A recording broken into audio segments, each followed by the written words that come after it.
Hello students, હું છું હિરેન રાજગુરુ અને આજે આપણે જોવાનું છે બીકોમ સેમ 1નું બિઝનેસ એકાઉન્ટિંગ 1 એમાં આપણે યુનિટ નંબર 3B જોઈ રહ્યા છીએ, જેનું નામ છે ચાલુ ખાતે હિસાબી પત્રક અથવા તો ચાલુ ખાતા. બરાબર છે. આ અગાઉ આપણે ઇન્ટ્રોડક્શનનો વિડીયો જોઈ લીધો છે. જો તમે ના જોયો હોય તો પ્લીઝ જોઈ લેજો. બરાબર છે, જેથી કરીને બધા કોન્સેપ્ટ તમને ક્લિયર થઈ જાય. આજે આપણે દાખલા નંબર 12 BS શાહનું જોવાનું છે. શું કહેવા માગે છે તો કે રૂપલ અને પૂર્વી વચ્ચે વર્ષ 2023ના પ્રથમ 6 માસ દરમિયાન નીચે પ્રમાણે વ્યવહારો થયા છે. એમાં આપણને વ્યવહારો આપ્યા છે જાન્યુઆરી 1થી લઈ અને જૂન 25 સુધીના. બરાબર. અને કીધું છે કે પૂર્વીએ રૂપલને મોકલવાનું ચાલુ ખાતે હિસાબી પત્રક તૈયાર કરો. સર પદ્ધતિએ 10% લેખે વ્યાજ ગણવાનું છે. બરાબર. આટલી વસ્તુ આપી છે અને આપણને એમ કીધું છે કે ચાલુ ખાતે હિસાબી પત્રક તૈયાર કરો. ચાલો તો સૌપ્રથમ હિસાબી પત્રક આપણે લઈ લઈ અને કોણ લખે છે અને કોને કહે છે તો એ જોવા માટે આમાં ખાલી એમ જ કીધું છે કે રૂપલ અને પૂર્વી વચ્ચે. રૂપલ અને પૂર્વી વચ્ચે એટલે કોણ લખનાર અને કોણ છે મેળવનાર.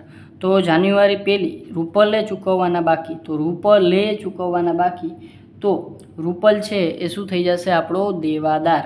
બરાબર. અને લખનાર કોણ થઈ જશે? પૂર્વી. તો આપણે લખશું શું તો કે રૂપલનું ચાલુ ખાતે હિસાબી પત્રક કોના ચોપડે તો કે પૂર્વીના ચોપડે. બરાબર છે, પૂર્વીના ચોપડે. અને તારીખ કઈ તારીખ આપી છે? આપણે શરૂઆતની તારીખ છે જાન્યુઆરી 1 અને આખરની તારીખ છે જૂન 25, એટલે કે એમ કહી શકીએ આપણે કે જૂન 30 સુધીનું આપણે છે એ બનાવવાનું રહેશે 6 માસનું.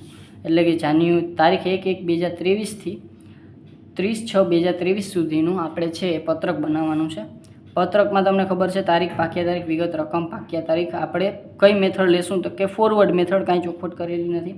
ફોરવર્ડ મેથડ એટલે કે આગોતરી પદ્ધતિ. બરાબર છે.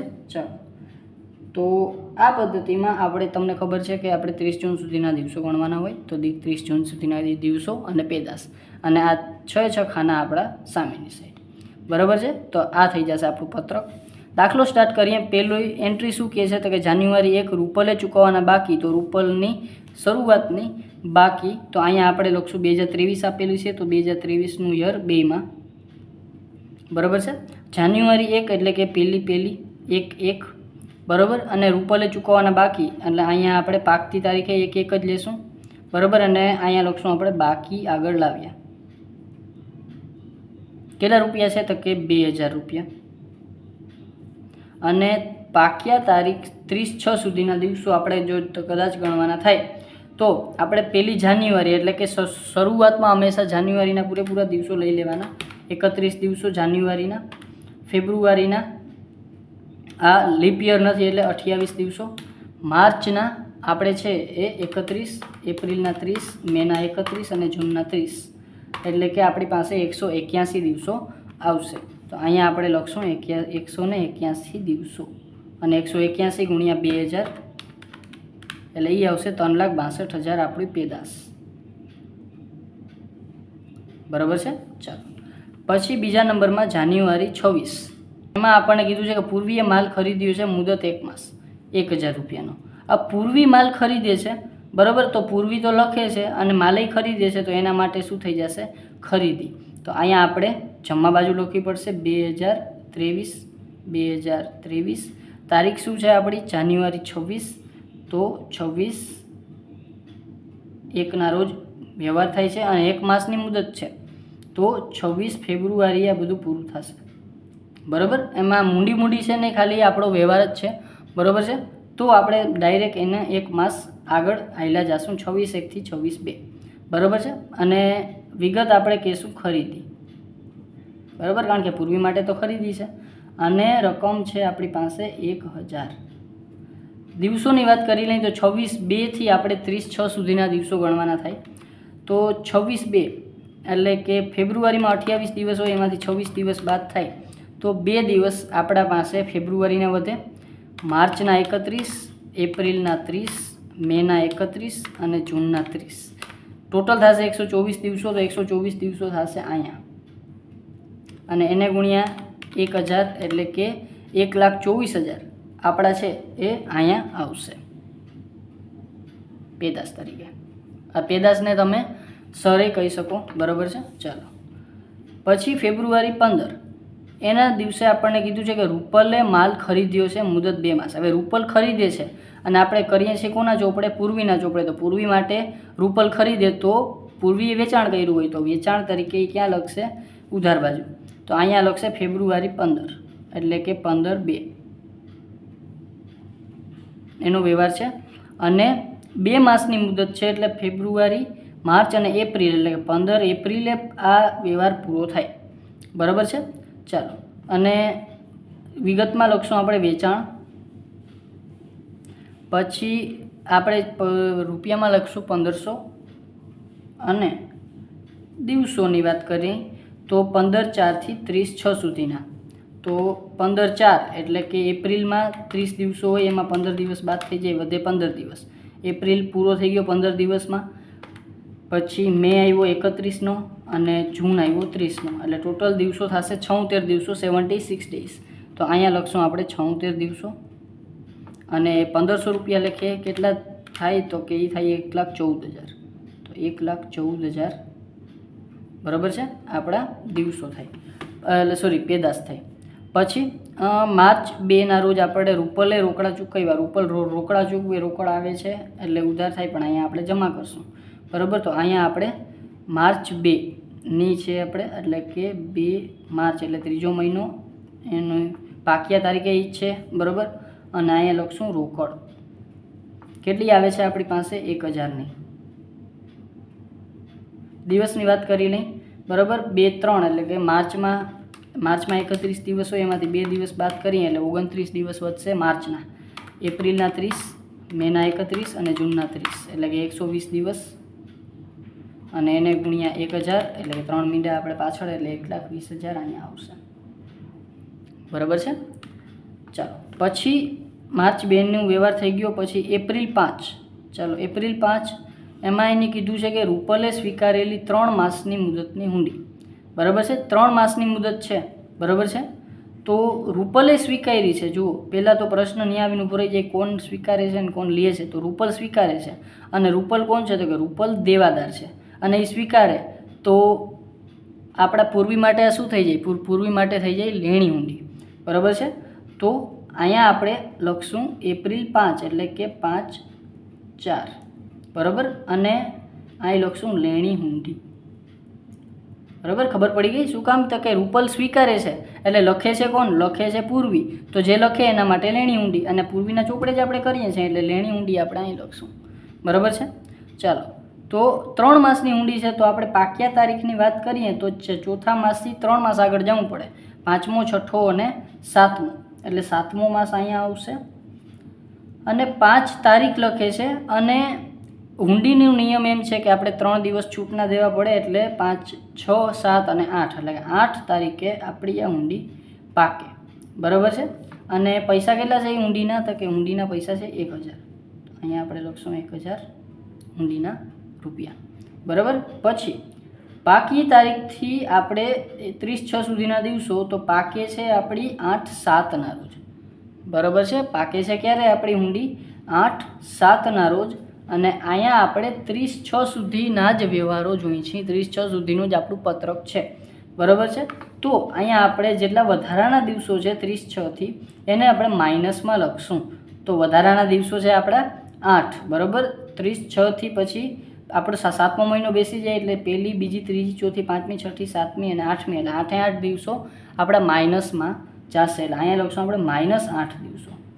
કેટલા લખશું? -8 દિવસો અને મલ્ટીપ્લાય કરી અને -8,000 અહીંયા દઈશું. બરાબર છે. ચાલો, આ વસ્તુ ક્લિયર થઈ ગઈ હશે. પછી લેણી હુંડીનું કામ થઈ ગયું. પછી અહીંયા હશે મે 16ના રોજ આપણે બીજો એક વ્યવહાર છે કે પૂર્વીએ સ્વીકારેલી 2 માસની મુદતની હુંડી. ચાલો, તો હવે પૂર્વી સ્વીકારે છે તો લખે છે કોણ? રૂપલ. બરાબર. સ્વીકારે છે કોણ? પૂર્વી. તો લખે છે કોણ? રૂપલ. અને રૂપલ આપણો દેવાદાર છે. બરાબર. તો પૂર્વી માટે એ વસ્તુ શું થઈ જાય? દેવી હુંડી થઈ જાય. કારણ કે એને રૂપલને ક્યાંક દેવાના હશે ત્યારે જ રૂપલે લખીને મોકલ્યું ને. તો જ્યારે દેવાના હોય ને ચિઠ્ઠી આપણને મળે તો એને કહેવાશે દેવી હુંડી. બરાબર. અને દેવી હુંડી આપણી ક્યાં આવે? તો કે દેવી હુંડી આપણી, જો લેણી હુંડી આપણે આ બાજુ લખી હોય તો દેવી હુંડી આવે આપણી ઉધાર બાજુ. બરાબર. અને એમ છતાં યાદ ના રહીએ તો આપણે એવું વિચાર લેવાનું કે દેવી હુંડી ક્યાં આવે? તો કે સર મૂડી દેવામાં. મૂડી દેવા આપણી જમા સાઈડ છે, એની ઉલટી સાઈડ આપણે આમાં નોંધવાની. તો અહીંયા આપણે પહેલાં તો તારીખ ક્યારની છે? તો કે મે 16. તો કે 16/5 બરાબર છે. અને પાકે છે ક્યારે? તો અહીંયા આપણે પહેલાં તો દેવી ઊંડી લખી નાખીએ. બરાબર, પાકવાની તારીખ આપણે જોઈએ તો 2 માસ પછી પાકે છે. બરાબર, 2 માસની ઊંડી. તો 5મો મહિનો છે તો 7મા મહિનામાં ક્યાંક પાકશે આપણી ઊંડી. બરાબર છે. અને 16માં આપણે 3 દિવસ શું દેવાના છે?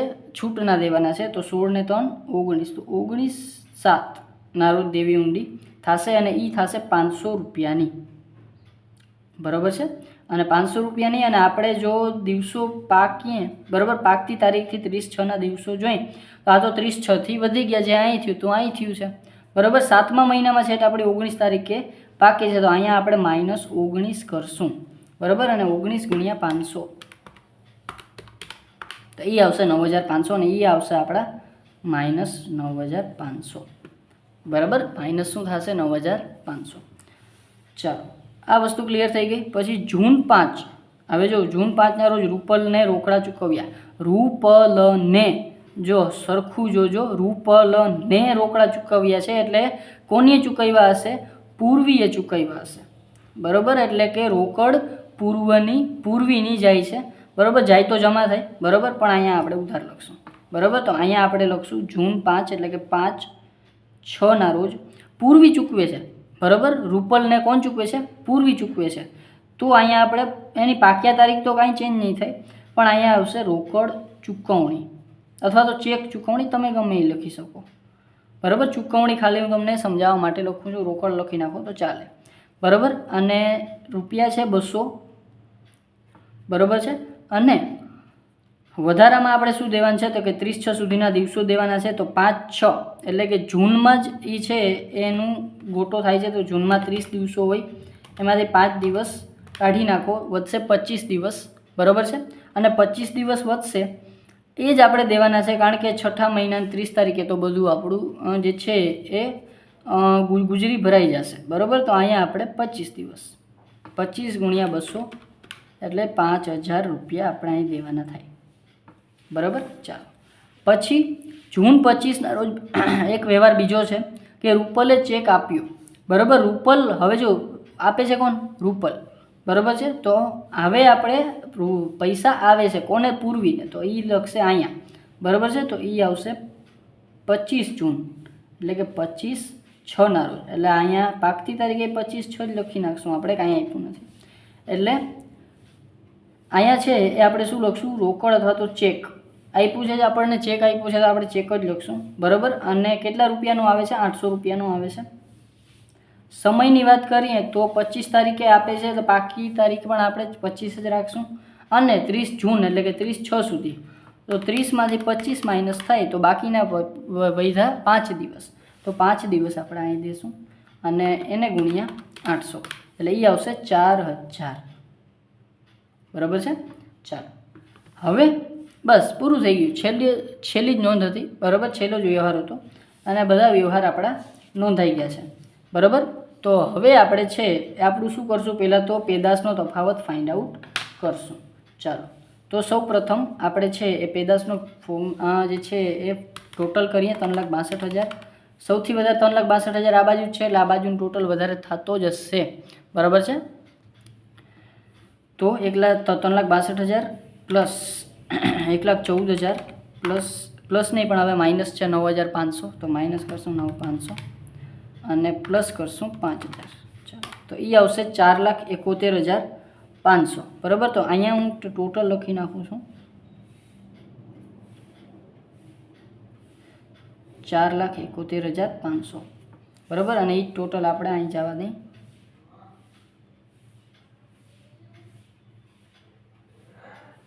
4,71,500 અને અહીંથી આપણે આને માઇનસ કરી નાખીએ તો અહીંયા જે આવશે આપણી પાસે ટોટલ આવશે